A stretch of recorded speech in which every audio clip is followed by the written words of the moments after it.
तो राजन डीके जब इंडिया आए थे यूएस से, हम तब से दोस्त हैं।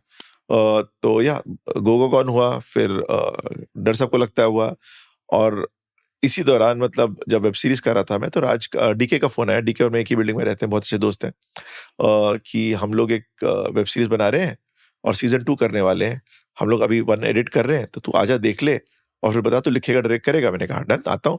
मैंने देखा, हम लिखना शुरू किया, हमने पहला शेड्यूल खत्म कर दिया, फिर सीजन 1 रिलीज हुआ। तो लोग पूछते हैं कि सीजन 1 का प्रेशर था। मैंने कहा भाई हमारा सीजन 1 तो मतलब हमारे पहले शेड्यूल खत्म होने के बाद पहले से रिलीज ready हुआ, था। इसलिए प्रेशर नाम की चीज नहीं थी। बट हाँ, so it was a very different experience all together there. So ये चीज चलती गई। सो द फैमिली मैन जैसे लेजेंडरी शो है, जी। बहुत उसके फैन हैं दुनिया भर में।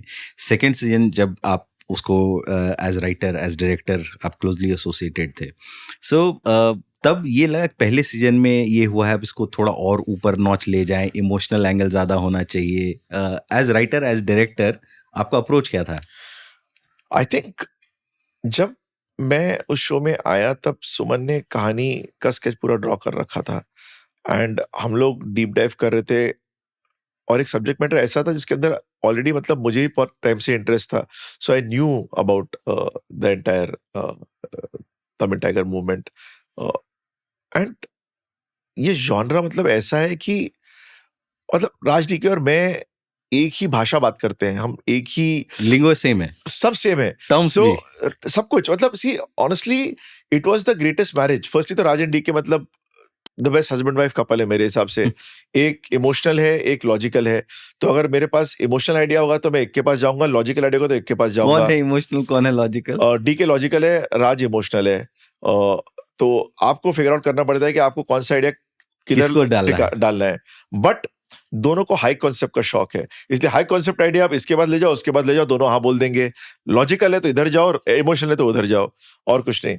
And sometimes he agree, sometimes he doesn't agree, but after half an hour they'll both come around अपना आपस में बात करके, they always talk the same language. उनके बीच में कोई नहीं आ सकता, touch wood. And that's a beautiful relationship, right? Because जब फैमिली मैन जिस तरह हमने काम किया, there was no room for ego. It was all about इसको बेटर कैसे करें। और फिर मनोज बाजपेयी जब हमने स्क्रिप्ट लिखी आए, फिर उन्होंने अपने मतलब आइडियाज दिए कि एंड आई डोंट थिंक इस देश में मनोज बाजपेयी से बेटर कोई डायलॉग राइटर है। डायलॉग राइटर उनके साथ आप इम्प्रोवाइज करो और खेलो, कितना मजा आता है। अगेन जब हम शूट करते थे तो मनोज बाजपेयी और शारे हाशमी जब होंगे, तो मैं टेक जब वो हंसने लगते थे या छोड़ देते थे सीन को, तब मैं कट बोलता था।